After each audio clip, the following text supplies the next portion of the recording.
I have Constituency Association presidents, UCP Constituency Association presidents calling me and saying that if Danielle does not fix this problem that I'm about to tell you guys about, that they're going to be demanding a leadership review. Hi, it's John, and welcome to the channel. Great to have you along. I have got my big blue mug of coffee, and I said on a video earlier that coming from Ontario, I used to do a radio program there where I talked a lot about politics. I talked to a lot of politicians, but there's nothing quite like Alberta politics. Things happen so quickly here. I moved out here 13 years ago, and it's a unique place when it comes to politics. And joining me, as you can see, I've got Jeff Rath here, who was in court on Friday. And Jeff, you got a ruling on what you were in court about. The judge ruled against you today, found the question that was put forward by the Alberta Prosperity Project. You were there for Mitch Sylvester, the CEO, unconstitutional, and it infringed on Aboriginal rights. Is that what I'm Well, let's just back up a step, though, John, because there's something that happened before that. Okay. Right? Yeah. And, Okay. And the first thing I'd like to focus on is before we got a ruling from the judge, we got a ruling from the Alberta legislature in the form of a document called Bill 14 that basically tells the judge that he cannot rule in this case and that the case is to be dismissed without cost to all parties. And when the judge got a letter from the province to that effect yesterday, probably around 4 o'clock, I think he got so angry that the legislature was interfering in his court case that he stayed up all night and wrote a 63-page decision that he released from the bench this morning to preempt the legislature preempting his ruling on the court case. Okay, yeah. So are you guys following me on this? So yeah. Well, no, I'm following you. I was gonna come back around to that, but it's fine to start there because I mean I spoke with Mitch earlier about this, and he's quite optimistic about what's going on here, and that's why. Yeah, I see it as like before, like I don't like anybody characterizing this ruling as a loss for us. I see it as a win, right? Yeah. Because the legislature pre-ruled to say that they're getting rid of the very section that we were in court over, which frames a very narrow question, right? You're right. And I think that the judge was so annoyed that the legislature took away what was going to be his favorite toy this Christmas, which was writing a very lengthy, treatise on all of the reasons that Albertans shouldn't, want to separate from Canada. He was rushed in that by the legislature, basically saying that the case was to be dismissed. So he rushed out this decision from the bench. And I have to say, with the greatest of respect to the learned justice, for whom I do have a lot of, a great respect as a constitutionalist, a lot of what he says in this judgment just doesn't make sense. And, and I guess it's an open question as to whether anybody would appeal it, whether we'd appeal it or the Alberta court or the Alberta Justice would appeal it, because it's entirely moot at this point. It's largely, once Bill 14 gets passed, it's entirely irrelevant. To use one of the judge's words, I think Keith Wilson said it on a podcast, it's kind of a nothing burger now. But, there's some things that he did in there, that I think that bear comment. Like on page 5, he's criticizing, Mitch Sylvester, for the forming of the question. And he says the referendum proposal cannot take the position in this case that the referendum proponent cannot take the position in this case that his constitutional referendum proposal is just a legally inconsequential consultation with Alberta, or that the substance of his constitutional referendum proposal is something other than Alberta independence when his question is intended to secure a popular mandate from Albertans for separation that will trigger obligations under the Clarity Act. But the problem you have is in him saying that, he's completely ignoring the secession reference at the Supreme Court, which says that a referendum itself is not legally binding. It's merely a political exercise. It has no legal impact. And then he says, you've got to jump ahead to what the, what the net result is going to be. That you have to look at, what the, you have to presume that the amendments to the Constitution that are sought under the referendum would in fact take place. And then he says, because we assume that those amendments would take place, we then have to, we then on that basis say that these amendments contravene rights that are guaranteed under the, under the charter and under section 35(1). The problem with that legal reasoning from a constitutional perspective is that if we assume that the amendments took place, don't we also have to assume that the amendments took place in a legal manner within the constitutional framework? At which point they don't contravene anybody's constitutionally protected rights. Right. It's a massive, glaring, logical and legal hole, in his reasoning that every other error that he makes in that decision flow from. So I don't want to get into it, in detail and go, from one end to another, everything that's wrong with that decision. We're now at a point where, this decision is completely irrelevant because of the fact that we've got Bill 14 coming down the pike that's going to allow us to gather our signatures, which we're very grateful for. We're going to have our referendum question, and we're going to have our referendum likely in October of 2026. So, we're actually very happy about where we're at, and we see all of this, as a victory. Right? I want to ask one more question about this, and then we will move on, because I want to get to Bill 14 because it's quite astounding, and it was really fun to talk to Mitch this morning because you could see, the grin on his face about this. But I found this, is this unusual? You had a judge here basically criticizing the government, and you mentioned this. He said, quote, legislating to preemptively end this court proceeding disrespects the administration of justice, unquote. That's kind of unusual for a judge to say something like that about the government, which, kind of sets the law here. Isn't that correct? Yeah, but I mean, I understand where he's coming from. I mean, it's, I have to say it's extremely unusual. I mean, I've been practicing law for, going on 35 years now. I'm in my 35th year of practice. And I've never had a court case legislated out from underneath. Yeah. Right. Yeah. I mean, as a result of winning numerous constitutional cases over the years, I've been responsible for many changes in legislation and many changes in the law where, and the most recent one by way of example was the Ingram case that I won, where I forced the court to declare every single COVID order issued by Jason Kenney throughout the pandemic to be illegal because the Public Health Act said that Hinshaw had to be making the orders, but really it was Jason Kenney and his cabinet that were making the orders, right? Yeah. So after the fact, they changed the legislation so that the cabinet, in fact, could order the chief medical officer of health to replace her medical opinion with whatever the cabinet told her to do, right? But that's, they're legislating after the fact, to change, to fix a loophole that's been created by me winning a case in court, right? This is completely different. This is I was thinking the case hasn't even concluded yet, and the Alberta legislature, has thrown a flag down on the field and is calling a timeout. And notwithstanding the timeout, the judge said, "Well, to hell with you. You're and again, in fairness to the judge, I agreed with them on this, and I actually wrote a letter to the court saying, hey, as far as it goes tomorrow." What the legislature tabling a bill, it doesn't become law until it's proclaimed. We have 3 Treaty 7 First Nations and their legal counsel that have gone to the great trouble to prepare submissions. I think it would be disrespectful not to hear them for the completeness of the record, right?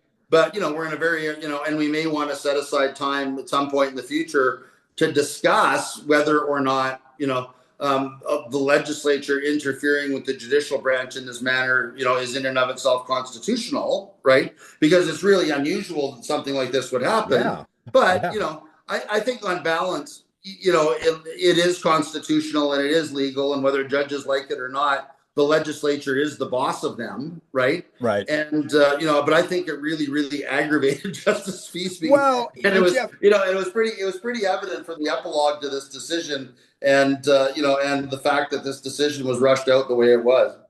Yeah, I was thinking about you as well, because here you are working on this case, and then poof, it goes up in the air. All your work's gone, and all the the time you put into this as well. So it happens. There's nothing a barrister hates worse than having a phenomenal trial completely ruined by a good settlement.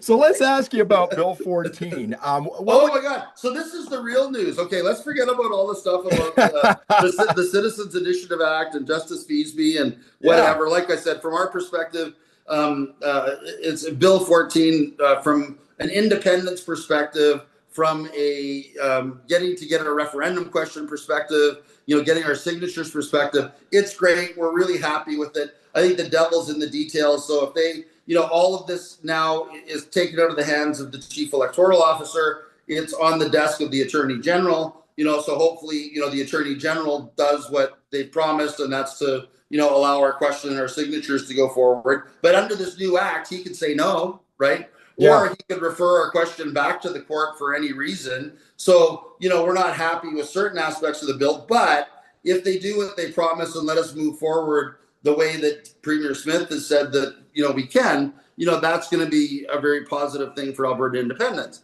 The bigger problem we have now, and this is another Bill 14 issue, is we might be going into a leadership review within the UCP in the new year. Yeah, can we hold on that for just a second? Because we'll come back to that. Okay. Okay. I want to ask you about this because you mentioned Danielle Smith. You were last week on this night. You were at the UCP AGM. You stole the show for the weekend, Jeff. You really did. That's what people were talking about. There were some good things that came out of it. We've been critical of Danielle Smith at times. You've been critical.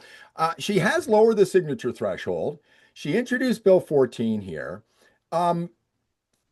Making this court case really irrelevant, I guess is the way to put it. So how are you feeling about what's going on here?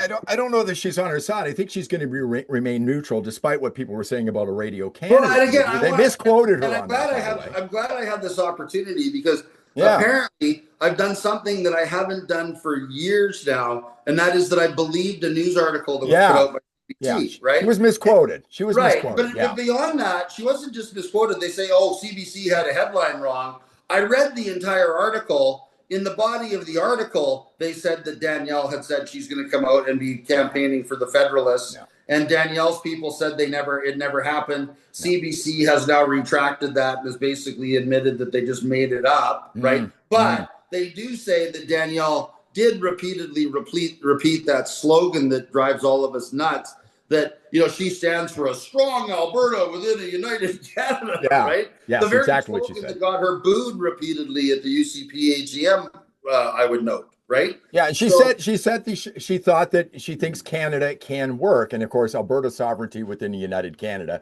is what she said in there. She never said she was going to campaign against the yes side. And apparently she was taken out of context, or they amplified what she was saying and twisted it into something a bit more than she said. So to the extent that I was wrong about that, I would like to publicly apologize to Premier Smith for any comments that I made in that regard. It was very shocking to a number of us. I think with good reason, because I think she'd always said that she was going to be neutral, with regard to any referendum. And for her coming out, apparently coming out on CBC and claiming that she was going to be campaigning alongside of little Tommy Lukasik and Jason Kenney was a bit much for a lot of us to take. And as it turned out, it wasn't true. And to that, I would unreservedly apologize to Danielle Smith for perpetuating those awful lies told about her by CBC.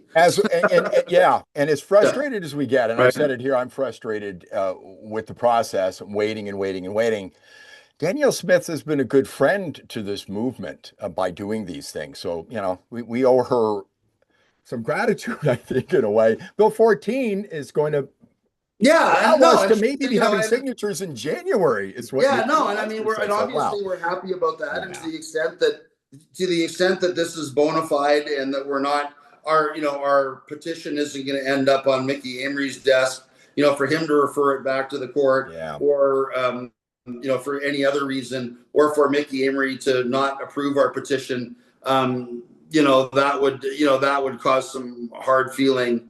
But we're not there yet, and I think we need to move forward like everybody's moving forward in good faith, and we'll see. That being said, though, I would note for if Mickey Amory's listening, or Danielle's listening, or anybody on their team is listening, they do need to reconsider some aspects of Bill 14, because there's some real mischief in that Feasby decision about the fact that if legislation says something can't contravene the charter or section 35, his interpretation would not allow them to have a referendum on independence even under the Alberta Referendum Act, because they're moving that provision from the CIA into the Referendum Act. So any references in the Referendum Act or any statute to not allowing referendum questions, that defend the charter or section 35, I think just need to be removed entirely, because, at the end of the day, if the Attorney General has final discretion, the Attorney General is more than capable of determining what questions should or shouldn't go forward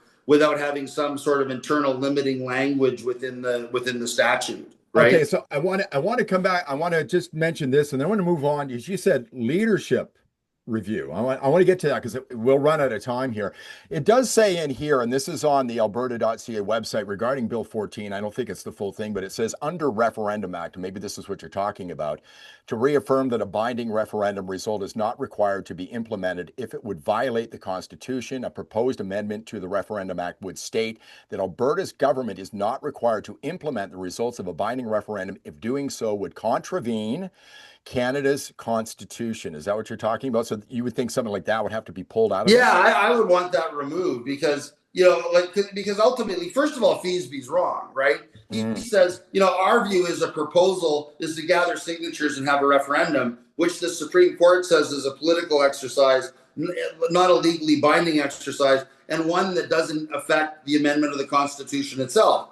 Feasby skips it, basically seems to say it does. You look at the proposal, and then you have to assume that whatever amendments to the Constitution Act would be enacted, and then you have to assume that those amendments contravene the Constitution. Well, he missed the fundamental point we were making, which is that how can an amendment, if it's a lawful amendment, contravene anything? Because all of the rights in the Constitution, including Section 35(1), are subject to amendment under Part 5 of the Constitution Act. People don't like it, but I'm sorry, that's the Constitution. And Justice Feasby in this decision of his chose to ignore that. Okay. And I don't even think really adequately address that. But I don't want, like I said, I really want to talk about this other section. Yeah, well, I'm going to get there because I apologize. I sent a text message to you at 4:00 this morning. I hoped you didn't have your notifications on or yada. Do not disturb. I'm thinking. I learned years ago. I learned years ago when I get these phone calls from the drunk tank from various buddies of mine that were picked up for various misbehaviors, to leave my phone turned off at night so that I wouldn't have to answer those calls. Yeah, well, yeah, good, because it was 4:00 and I went, oh Christ, I just woke up, Jeff. But anyway, you got back to me. I said, can I talk to you later today after your court case? I know you're in court. I said, I want to talk to you about Bill 14. Looks pretty good. And you didn't say the devil's in the details. You found some more devils, I think, haven't you? Well, I didn't find them because I didn't get into that section. The people that found the devils in the details were several CA presidents that I know. And I have to say they're hopping mad. And I mean, I have Constituency Association presidents, UCP Constituency Association presidents calling me and saying that if Danielle does not fix this problem that I'm about to tell you guys about, that they're going to be demanding a leadership review. And this is in Bill 14, the one we're talking about. Bill 14, it's on page 47. And what it talks about is the sections, of the Elections Act and the certification of people running for members of the Legislative Assembly. And what they've done is they've struck out words that say that one of the principal officers of the registered party or applicable constituency association, and substituting the leader of the registered party. And then clause striking out one of the principal officers and substituting the leader. So those of us that aren't mired in sort of the day-to-day minutia of constituency associations, how MLAs are appointed, et cetera, right? Wouldn't know what that meant. Well, what it means is effectively Danielle and her team have gone from her having 2 clear picks for MLAs, right, to now having all 87. So she's basically, she and her team are turning her into Justin Trudeau, where if she doesn't sign your nomination papers, right, you can't run. So think about what that does to the caucus and what that does to MLAs. Just let me finish this point. No. Go ahead. If you're a bad little boy or girl in caucus and you're not behaving the way Danielle wants you to behave, and you're not doing what the party, not the party, but the executive council wants you to do, like even a sitting MLA, and I'm not going to name any names because I don't want to single people out, but if you're an MLA that's seen as a bit of a maverick, right? Danielle can choose not to sign your nomination papers, just the way that Justin Trudeau did when he told people running for the Liberals, well, if you're not pro-choice, and you're pro-life, I'm not signing your nomination papers. So she's literally turning the UCP, which has always been a grassroots organization, into a top-down organization like the Communist Party of the Soviet Union or the Liberal Party of Canada, where the leader, the dear leader, has a veto over every single MLA that runs, so she can refuse people's nominations and then replace people with her pick. Let me circle back to where we were just a few minutes ago, Jeff, because you're saying these reasons she could deny signing the papers. Deny signing the papers because you're somebody who believes in the independence movement in Alberta? Do you think? 100%. So that's why this is maybe going in there?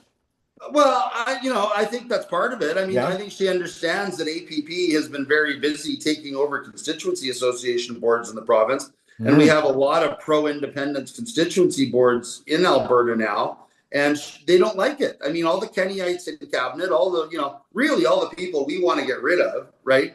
That are all holdovers from Jason Kenney. They're all part of the cocktail cabinet, locking us up in our homes, forcing, not letting, people like me and you take our daughters and family out for breakfast at the local Humpties because we haven't had our magical shot in our arm. I know this is very triggering. It just takes a lot of us back, and it's like PTSD, right? Yeah. To even think about this shit. But that's what, like all these holdover Kennyites, like Adriana LaGrange, even Mickey Amory was in the COVID, was part of the cocktail cabinet. So all of these people that are holdovers from the Kenney era, do not want to be replaced. Obviously, they do not want, a caucus full of people that are in favor of independence. They do not want the UCP, to formally become an independence party, which is what it is now. If you listen to the base, right? Mm-hmm. So they've now snuck this provision into Bill 14 so that Danielle Smith literally can become, the fascist dictator of the UCP and can act just like Justin Trudeau at deciding who gets to be an MLA or who doesn't get to be an MLA, in the same way that, that Trudeau wouldn't let anybody who was a non-feminist, who believed, who had religious beliefs and, believed in life, couldn't be a member of parliament. So you said leadership review. You think that could possibly become? I'm hearing from constituency presidents across the province that if she doesn't back down on those clauses, keep in mind, I mean, the bill is just tabled, so they still have an opportunity to amend the bill, at second reading or whatever. But if she doesn't back down on those clauses, that there's likely to be an SGM called, a special general meeting called in the new year to review her leadership, because people are not in the mood to have Danielle declare herself as the God Empress of the UCP. Right. We go from apologizing to Danielle Smith to praising her for helping us move the referendum along in a way. We have to thank her for that, for sure. Right. And here we are again. Well, credit where credit's due, right? But I don't know who the hell's advising her. That's the problem. Yeah. Like, who came up with this bright idea, right? Yeah. So, it's and from a policy perspective and a political perspective, you have to admit it's pretty incoherent. Right? It's like kiss them, then kick them, kiss them, then kick them.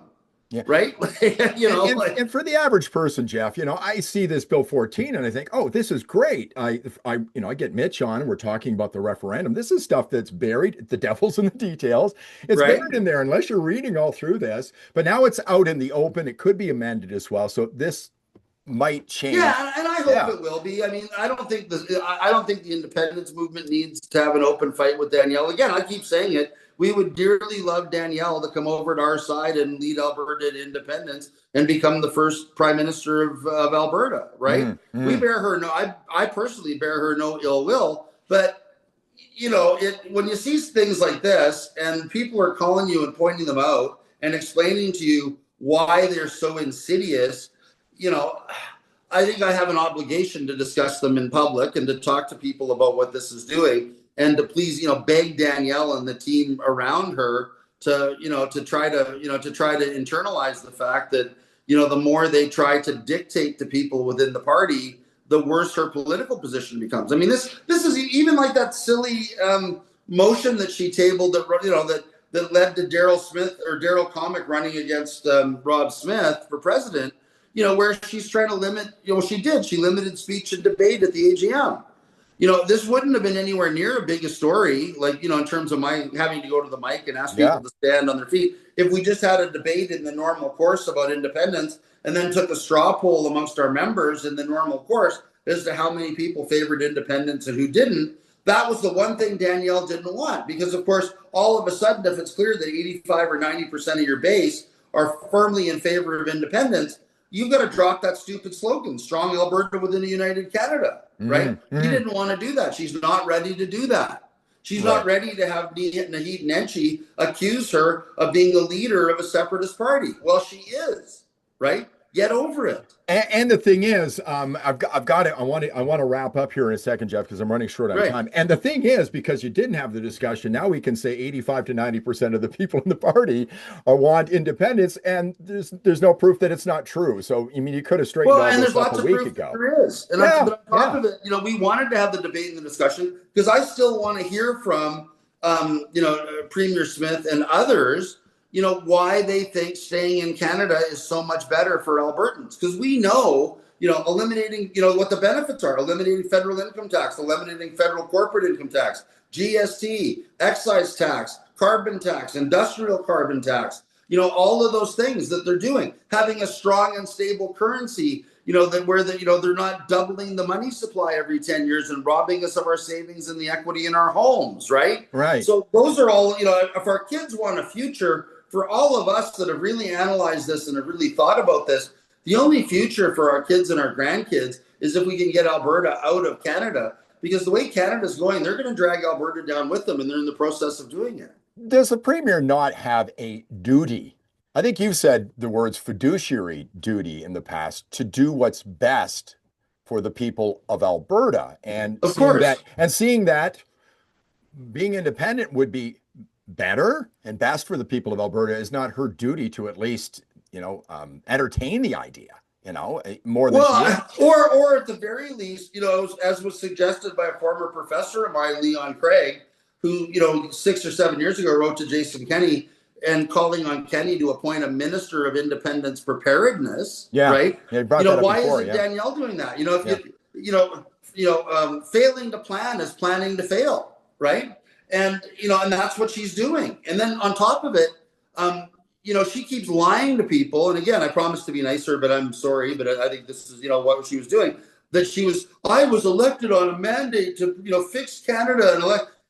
That's BS. She was not elected to fix Canada. She was elected on Rob Anderson's Free Alberta strategy mandate. So, that was her whole platform. Alberta pension coming home, collect taxes in Alberta, policing, on and on and on, right? Equalization, the Sovereignty Act. That was all Free Alberta strategy. That's what she campaigned on. So she actually campaigned on getting Alberta ready for independence. And now she's claiming the opposite.